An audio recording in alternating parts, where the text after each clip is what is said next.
What is up, everybody? Welcome to the Uncensored Pro Wrestling Podcast. And I'm here finally covering some AEW Dynamite.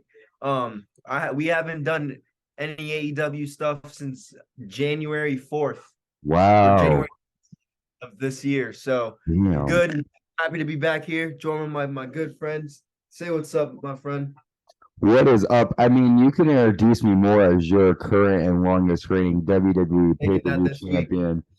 Dude, the good plug for WrestleMania this weekend. Yeah, well, it's gonna happen. I am your hot commodity, the one you came to see and see, and I'm glad to be here to cover Dynamite. I've been watching, they've been killing it, and I'm excited to cover this week that main event was just fucking phenomenal. And I'm excited to cover what's happening. I mean, Revolution's coming up. I'm sorry, Double or Nothing's coming up in May, so that's exciting. Um, yeah, I'm excited to see. I have a feeling we're gonna get like what is it, like a fatal five-way maybe with MJF, Jungle Boy, Jack Perry, Sammy Guevara, and Darby Allin. It's a feel I can't count tonight, obviously, but whatever that number is. So I'm excited. I'm excited for all that. But we'll talk. I'm gonna let you take over and go ahead, sir. Absolutely, absolutely. Well, it's Wednesday night, and you know what that means. AEW Dynamite. They start off the show with a backstage parking lot scene with the Young Bucks getting loaded into an ambulance due to shocking attacks. Um, we don't know, but sorry, Hangman Adam Page went with Nick Jackson to the hospital. Meanwhile, Don Callis was taking Kenny Omega to the match to focus on his main event. So this is a mystery attack. Um, we don't know. I assume it's the Blackpool Combat. It has something to do with the Blackpool Combat Club. They've been going after the Elite for a couple weeks now. We know that Hangman is now on the same side as the Elite, and obviously Hangman and the Blackpool Combat Club don't like each other. CM Punk's face was covered during the segment on the truck. So maybe that teases something. I don't really think that has anything to do with it. I sort of think more this is just an attack on the Blackpool Combat Club that is gonna get set up for something in the future. But what do you think quickly about this the way to start this match? I mean, who do you think could have beat the shit out of Matt Jackson here? I've been saying this when I saw it. I think it's Kenny Omega. I think he is the one behind all of this. He's acting so innocent and so I think it's Don shocked. Callis. I mean, and we'll talk about this later on with the ending of the match with Don Callis and everything. I mean, it's just a little weird. I don't know. I can see Kenny Omega. I don't know why. But I could definitely see there being some kind of, issue with Kenny Omega. I don't know why. You could just see him turning on them. But for the reason being, I don't know. I just think I could just see it happening. So yeah, Kenny Omega, I think he's the one behind it. No, Uh, I agree. I agree. I agree. Well, let's get to our first match of the night. We're starting off a match with a six-man tag match with Sting, Darby Allin, and the AEW International Champion Orange Cassidy taking on the Butcher, the Blade, and Kip Sabian. Cassidy and Sabian started off the match with Sabian mocking some of Orange Cassidy's putting the hands in his pocket, whatever. But Butcher tagged in against Sting. Butcher dove Sting into the turnbuckle, took two away pinned him for a 2 count. Sting hit a stinger splash to the back. Butcher and Sabian went into the ring, sent Darby Allin out of the ring, and Sabian tagged in for a double suplex. Kip Sabian, I don't really like. I know this is off topic real quick. I don't like Kip Sabian. I hate watching him wrestle. Kip But Sabian, I don't Sabian. I'm thinking of fucking. Chris Saban. Yeah, I'm thinking of Chris Sabian. Chris Saban.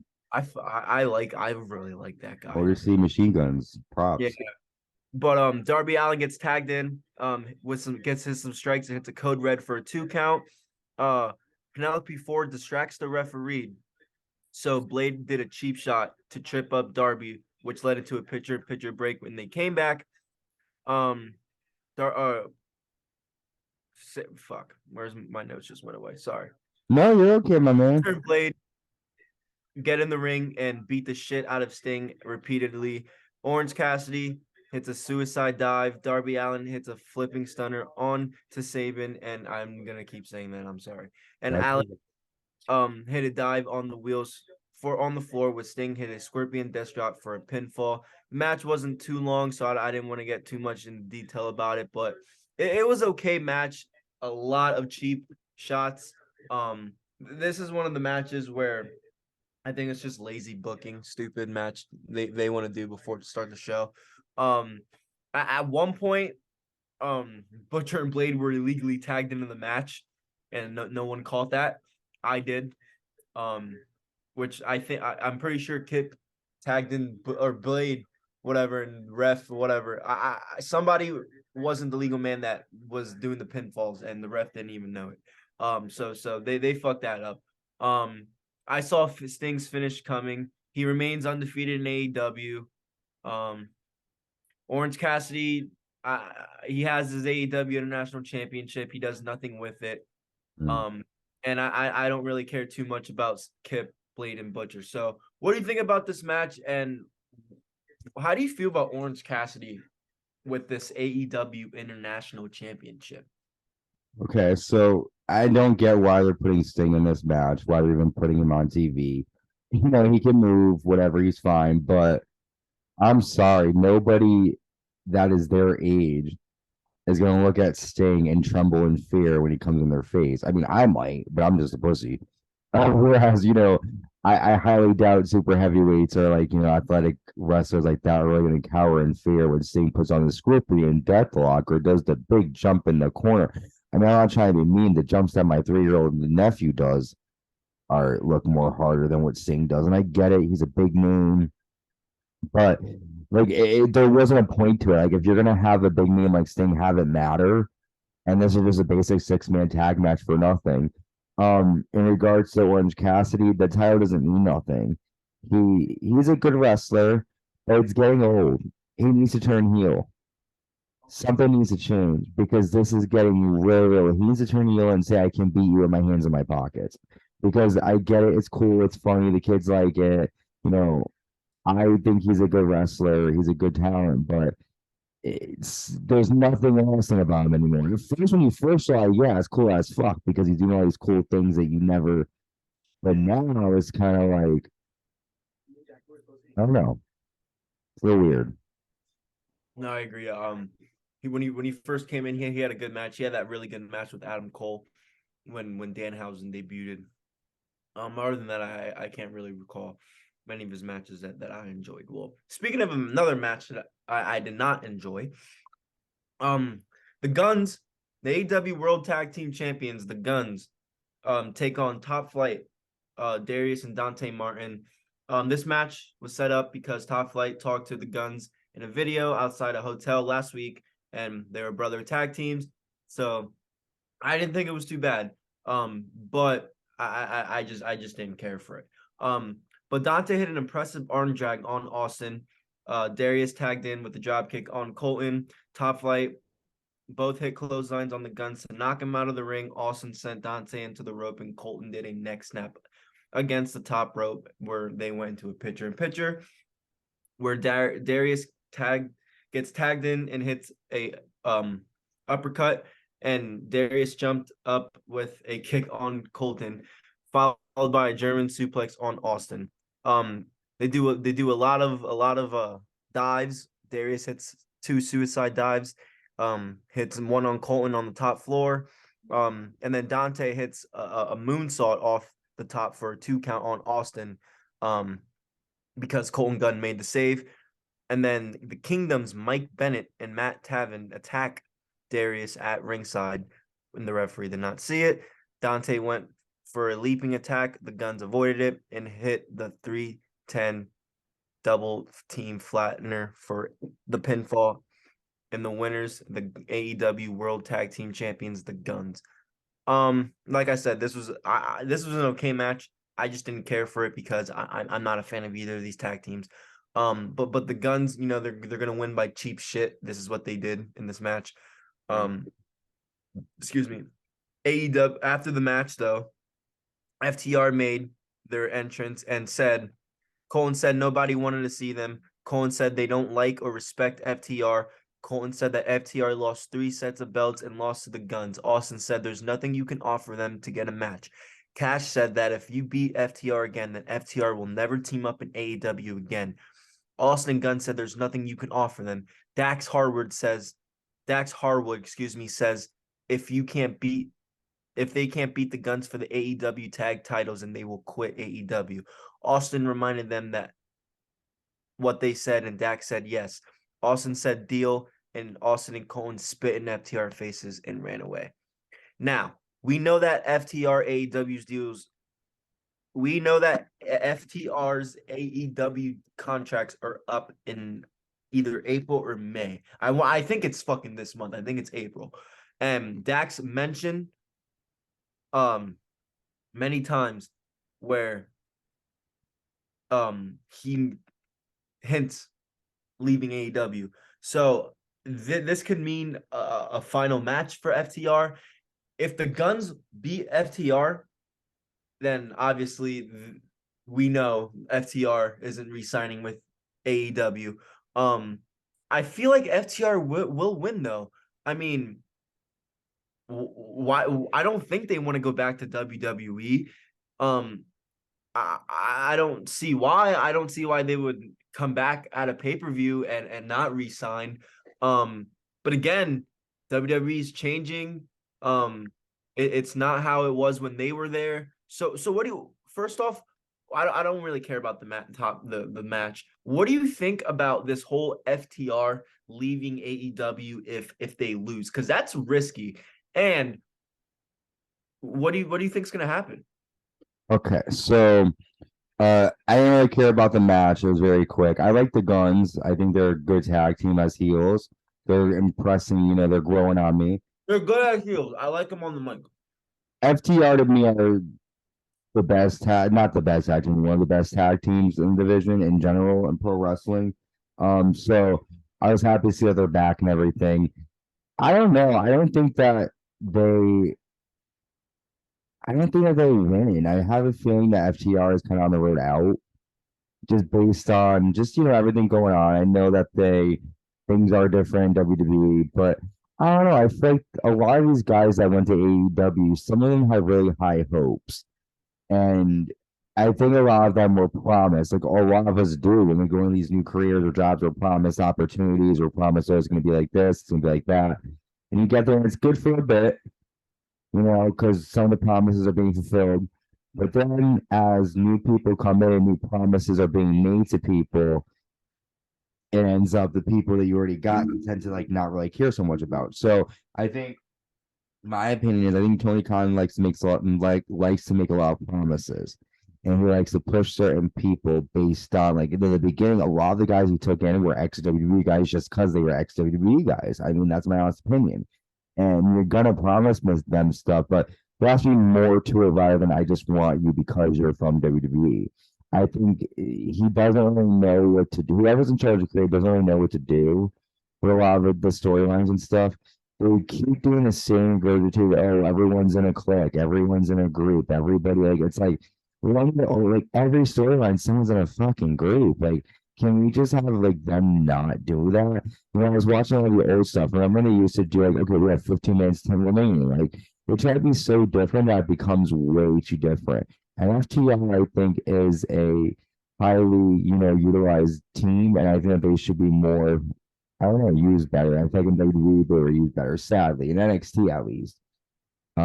They've had some decent matches here on the AEW, of course, duh. But their best work was with the Briscoes and with DIY and those type of teams. And yes, Ring of Honor is through AEW, but not really, you know what I mean? So I don't know. Yeah, and sadly, we're never gonna get a Briscoes versus FTR part 3 or whatever. So I agree. I agree with you on that. I enjoyed them the most when they were with the Briscoes.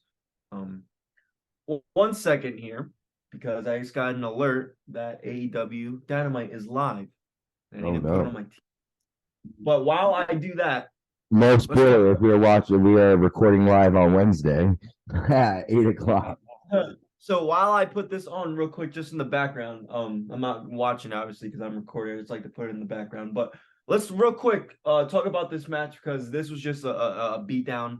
Well, do Quick. you want to talk about we don't have to talk about it, but I did Jake Cargill, I guess, is backstage and they we don't have to Oh talk yeah, about that's right. just Jake Taya. Do you Cargill, like Taya? This is my question. Do you like Taya Valkyrie? Do I know Taya Valkyrie? No, do Yes, you John like Morgan. her? No, I said, do you like her? Like, do you? Oh. Her debut shocked me.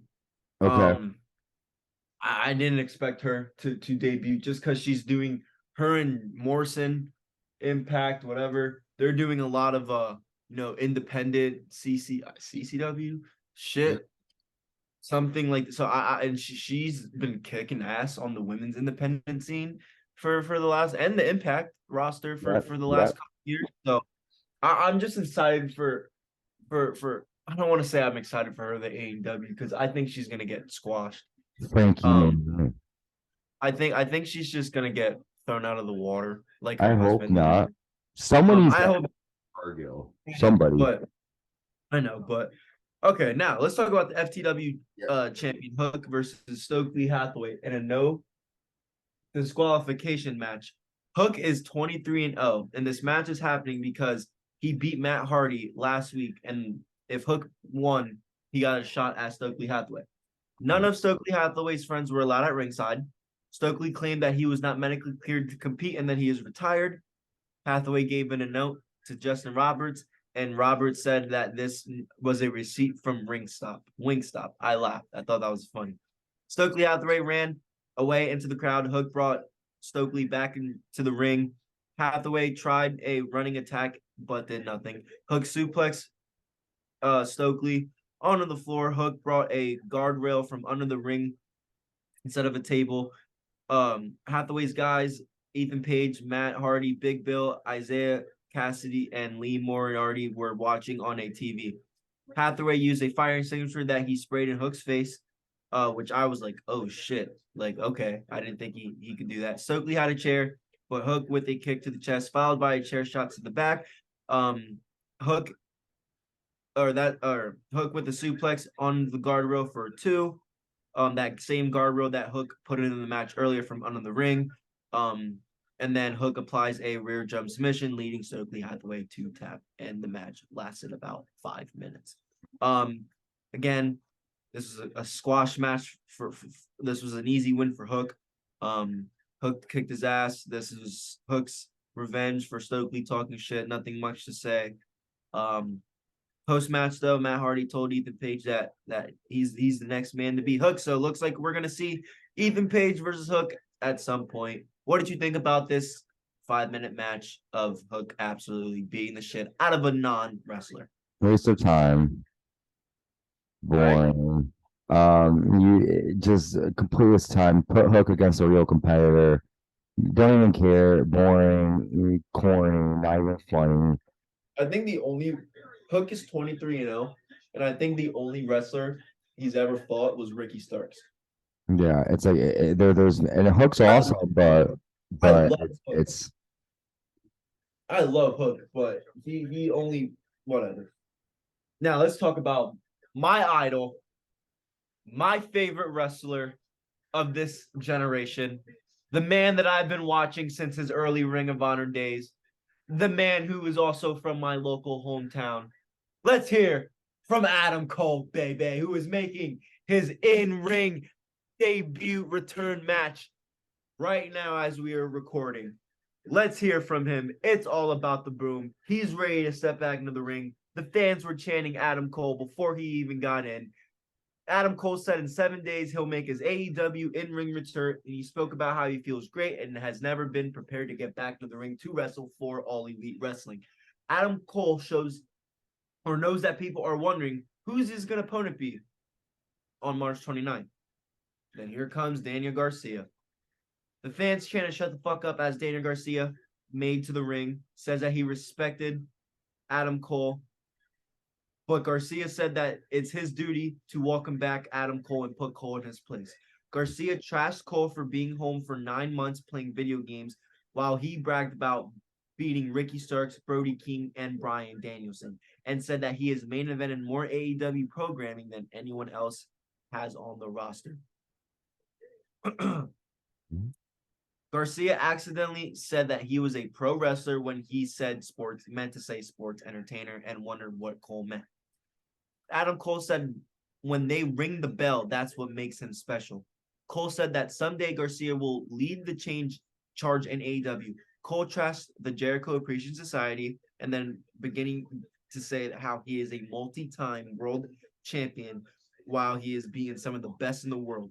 Adam Cole said that this is a second chance to wrestle again, and this is not just a return. This is a statement to the entire AEW locker room that one of the best pro wrestlers is back. The fans chanted Adam Cole for him. Cole told Garcia it will be a great night for Cole and the AEW fans, but not for Garcia. They went face to face to exchange words. No physical punches or anything like that were thrown as Danny Garcia leaves the ring. I thought this promo was great. I'm so fucking. We haven't talked about AEW since fucking January 4th. So, and we haven't seen Adam Cole since then. So I just want to talk about it a little bit because he had a very serious injury back at Forbidden Door. I'm just so happy to see that he's healthy. He looks very happy. He's having a match tonight. I think Cole's gonna win, obviously. But this is still gonna be a banger. I don't know, man. I'm so excited. I hope Adam Cole gets a real push this time. His first AEW run was kind of He got a couple big matches against Page for the titles, but never could win. And I thought he was kind of booked like shit. So I'm really excited for his return. So my question for you is, are you excited for Adam Cole's return? And what do you want to see with him in this quote unquote second run that he's having here in AEW? Yes, I'm excited for Adam Cole. I really like him too. Not as much as you do. I will give that honor to. I'm obsessed. I have a phone case. I love him. That's totally cool. So I'm a big Adam Cole fan myself. I saw him win his first NXT title live, so that was really cool. A cool moment. And his initials are mine, so respect AC. Yeah, Adam Cole's one of my favorites. So I'm happy to see him, and I'm happy that he's fighting a guy like Daniel Garcia, who's kind of the same league as Adam Cole. I love him. Yeah, like they both have different styles, but they're both still kind of young. They're still killing it. I'm excited. I don't really know what I want to see Adam Cole do. The problem with AEW is it's hard to really pick storylines because they're so random. So I don't know. But with the Forbidden Door coming after Double or well, I don't want to get too ahead because Double or Nothing hasn't even been booked. That we haven't even had a single match for Double or Nothing yet. Again, I think that'll change after WrestleMania's over. But I'm excited for Adam Cole, man. Speaking of Adam Cole, this is what I wake up to every morning. Oh, there you go, baby. That title. So, but for those of you who aren't seeing it on Spotify and stuff, he showed us a picture of Adam Cole. Check us out on YouTube so you can see it. Go ahead. No, hell yes. But Alex,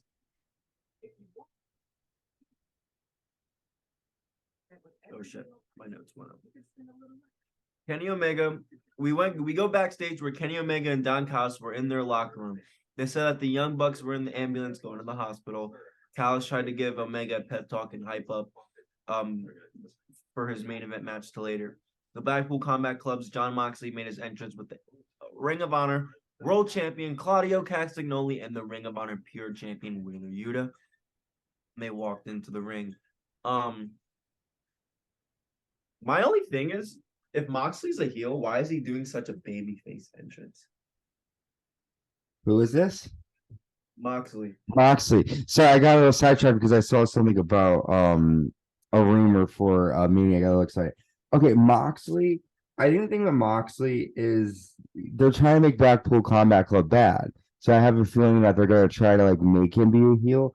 But I don't understand what they're doing with him because it's like the fans love him, and it's like no matter what they do to try to turn him heel, I highly doubt it. I know that they're attacking the guys and doing shit like that, but that's kind of I don't know why they're doing that. I feel like trying to make John Moxley here didn't work. They tried that in WWE, it didn't work. I don't know. What do you think? No, I don't know, dude. With this guy, I hate talking about him. I I always feel like you can always see him blading himself too. I'm I think tired of it. I'm sick of it. Let's talk about this match real quick because I knew he was gonna win, but I'm tired of seeing John Moxley. I really am. But Moxley was in control of this match. He grabbed him. He grabbed Stu with a side headlock and then locked his hands. Grayson sent Moxley out of the ring, then back in the ring. Moxley with a kick, and then Stu Grayson with the Hurricane Rana, and Moxley avoided a move leading to a belly to back suplex. Moxley with a shoulder tackle, knocking Grayson off the apron into the barricade. Moxley was in control again with stomps to the head. Grayson hit a springboard senton off the ropes for a 2 count. The friends on the floor were arguing, so Grayson hit a moonsault on Claudio and Eula on the floor, while Moxley hit a suicide dive into the floor. Grayson didn't even sell it, by the way. It was bad. Grayson went for a lifting move, but Moxley countered it into a submission. Grayson got back on his feet, and then his hands were dropping, and Grayson drove Moxley into the turnbuckle with a cannonball move. Grayson went up top for nothing after Moxley went up after him and hit a avalanche death rider off the top for a pinfall. Again, I knew Moxley was gonna win. I didn't think this was a bad match. yeah. I think they could. I think Stu Grayson can work more on his selling. Maybe do a little bit more, go back to Dark Revolution. I don't know. This is a good match with Moxley hitting a cool finisher for the win. What do you think? I agree. I mean, I think that the ending was cool with the Avalanche Death Rider. That was cool. But again, I mean, I feel like I'm watching Raw from 1994, where it's like you have the top guy taking on a jobber, right? Like it's like you put him against someone that you would against like a Ricky Starks. Wow, that was exciting, man. That's the look I get when I'm getting excited about something else. Uh, Well, we have a minute, but go ahead. so yeah, I was just gonna say we have a minute left. We're gonna take our first break, but when we come back, let's talk about Ricky Starks, who was interviewed backstage with Renee Paquette. Because I also wanna say something a little bit about this more. So we'll take our first break here. When we come back, let's talk about Ricky Starks and Renee Paquette backstage. We will be back. One. What is up, everybody? Welcome back to the Uncensored Pro Wrestling Podcast. I am Christian. This is still my homie Ant, and not for long though, because I will be taking that championship away from him this week at WrestleMania, and he's not gonna like me anymore after I do. I have a huge surprise for WrestleMania. Just you wait. Listen. This is all the stops WrestleMania goes Hollywood, and see the hot commodity in Los Angeles. Why not? Doing it. Yeah, right. But all right, go Well, ahead. like I said before, we were taking our break. Ricky Starks was interviewed Ricky backstage at Starks. Arcade Connect, where he was asked about where he stands with Juice Robinson. And the reason I want to talk more about that was, what do you think about Juice Robinson? I think he's dope. He's cool. I haven't really seen a lot of him like in action. I know that we'll cover Rampage another time, but I know that they did talk about them actually having a match. They made that situation happen on Rampage. I think it's for like April 5th, maybe, or April 3rd. I don't know. But I'm excited to see him in the ring because I haven't really seen his stuff, and I think they're physique wise and age wise, I think they're a good match for each other. No, I agree. Speaking of a good match for each other, I thought this match, Tony Storm versus Sky Blue. Blue drove Storm's face into Sky Blue drove her knee into Storm's face and then hits a drop kick for a 2 count. Sky Blue hit a Hurricane Rana off the apron on Storm on the floor. Back into the ring where Sky Blue went up top. Tony Storm knocked her down, and Tony Storm hit a hip attack, knocking Sky Blue down and back onto the floor. They went to the pitcher break where Sky Blue got some offense with a kick to the head along with a crossbody onto the top, where Sky Blue hits a rising knee following by a spinning kick for a 2 count. Sky Blue sat against the turnbuckle so that Tony Storm could hit her with the hip attack. Storm hit a German suplex and Storm 0 power driver for the pinfall. And your winner, Tony Storm. Another good match. Obvious result. This is the thing about AEW. Too many easy wins, predictable wins. I think this match should get 5 minutes, not 10. I don't really think Sky Blue. I think she has the potential. I just don't think she should be on Dynamite. But Tony Storm getting the win here is going to keep her heel momentum going. As long with Saraya. So, what do you think about Tony Storm going heel? Honestly, I really like Toni Storm. I think she's really great. I think she's a good competitor. I love this whole Outcast gimmick. I like her, Saraya, and Ruby Soho working together. I'm excited though. Like, did you discuss? Are we getting to Riho yet? did I what? We're getting to Riho soon, right? Does she come out tonight on Rampage? Who, Ruby? No, doesn't Riho come out at some point? Am I wrong? Yeah, after the match. Yeah, After the match, the attack happens. Yeah, Saraya and Ruby attack. Oh, yeah, but Nightingale and Rio show up to the save. Is that what you're talking about? Yes, exactly. Yeah. I was like, wait a minute, did I watch? Oh yeah, that happened. But no, so I like the idea of Riho joining this because she's the first ever AEW Women's Champion, so it makes sense. I'm just hoping that I hate that they do the group thing.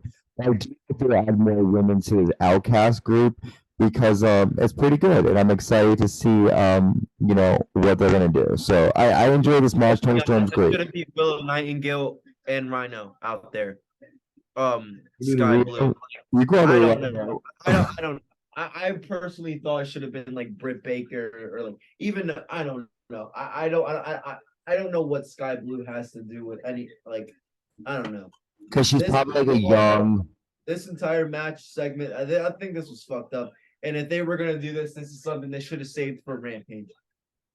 I know, but I like Saraya, and I'm a big fan of her. I'm glad that she's doing something. But her whole shit right now is just fucked.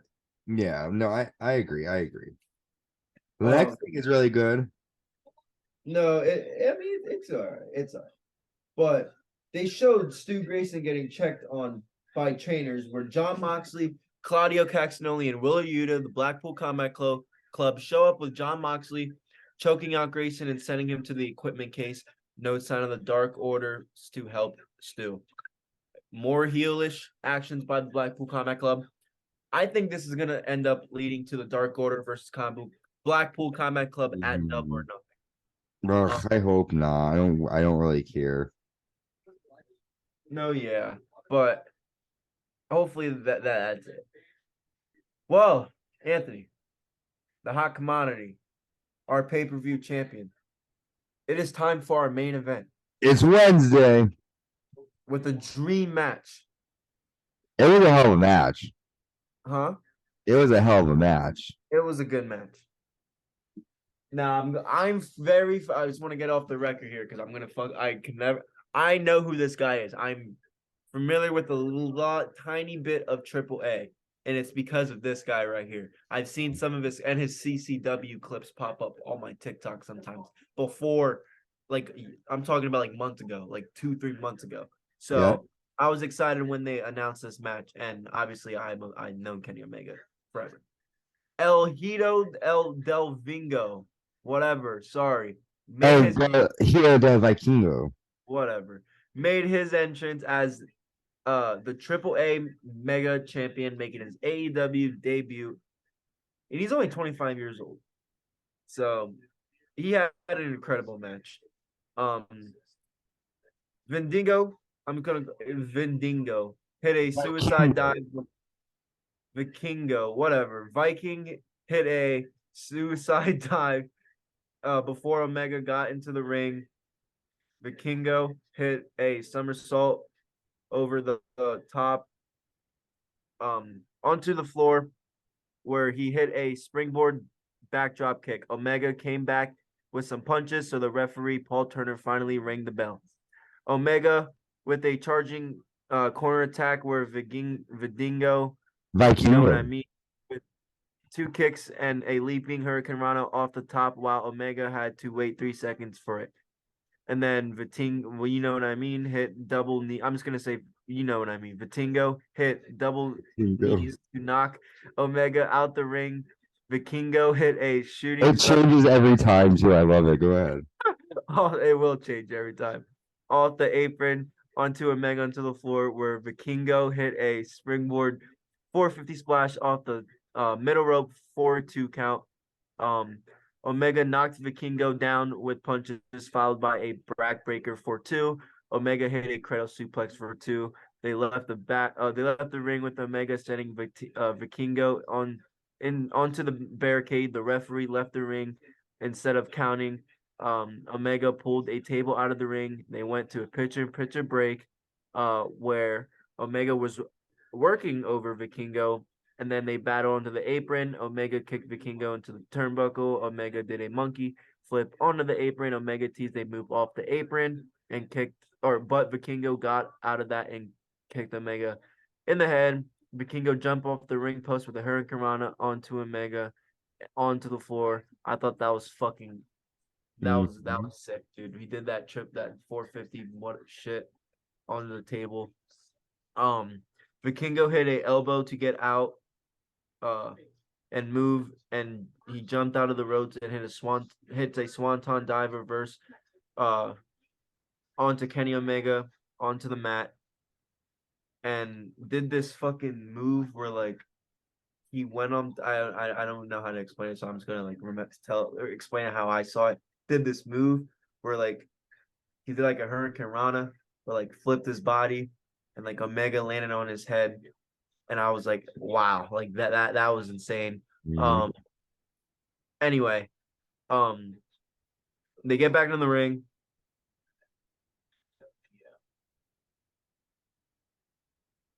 Oh shit, sorry. They get back in the ring where they were exchanging punches. And then what the fuck? Oh, okay. Vikingo gets him back into the ring, gets a 2 count.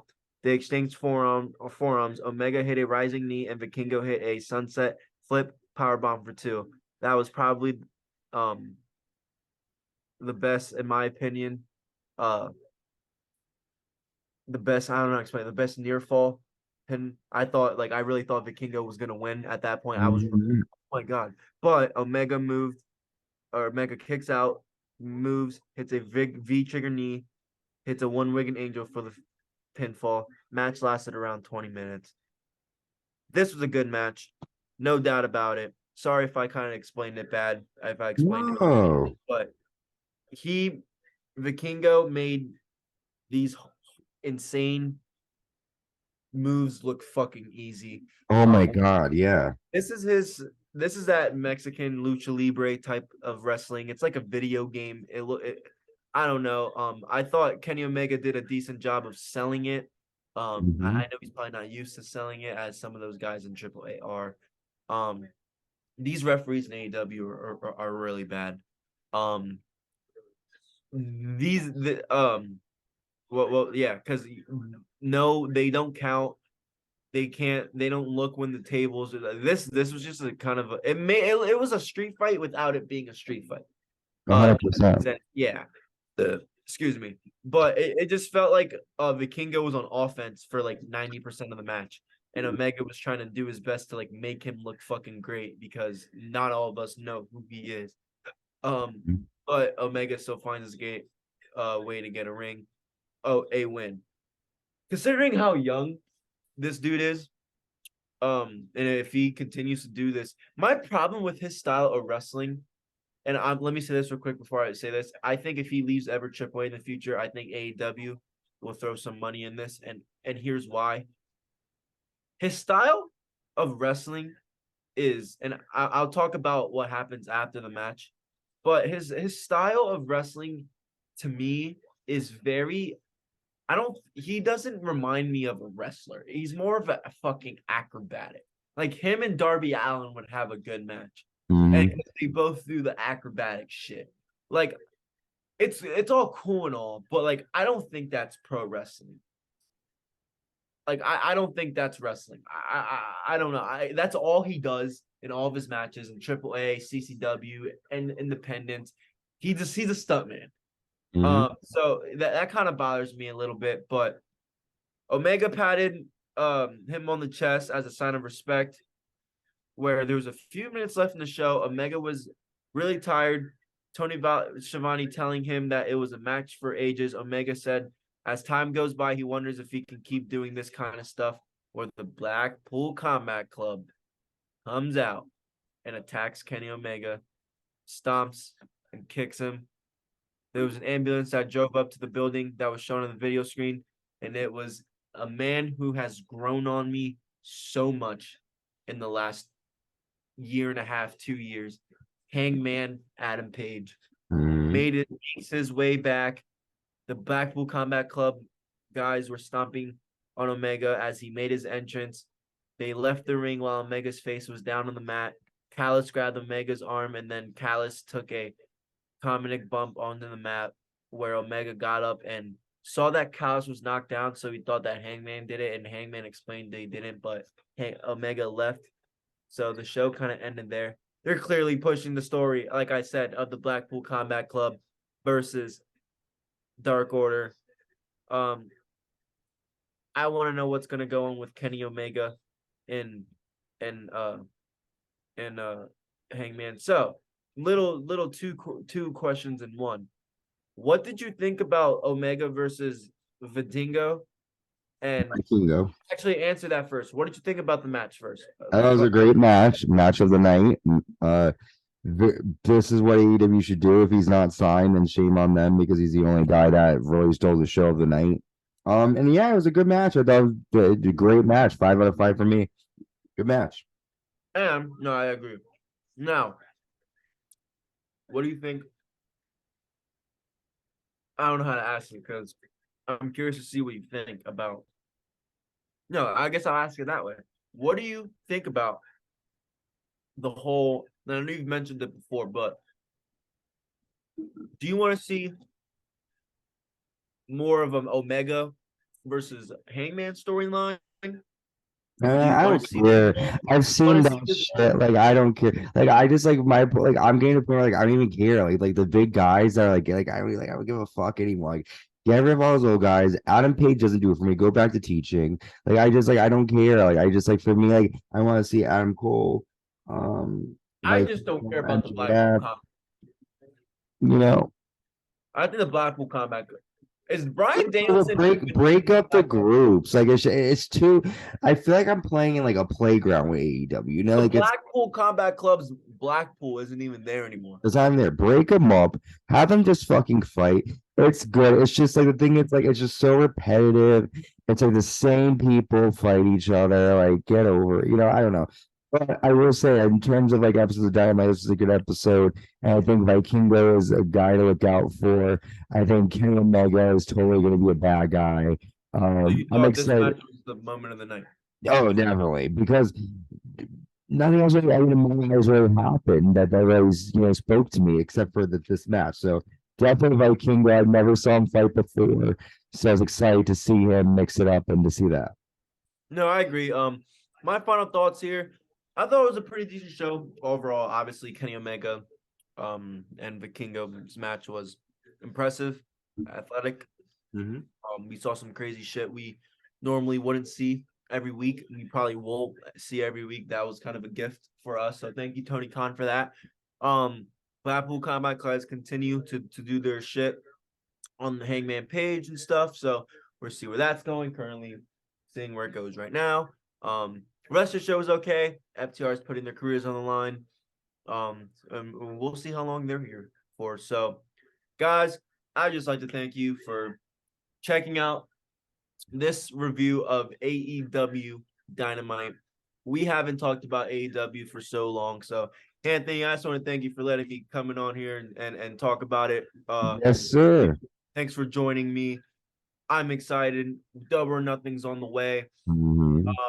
We are currently, like I said, it's Wednesday, and the Blackpool Combat Club just beat the shit out of Paige. Sorry for the spoiler, but whatever, no more. Thank you guys for watching. WrestleMania week is here, so we're coming with the predictions, coming with Raw, SmackDown a lot. So stay tuned for that.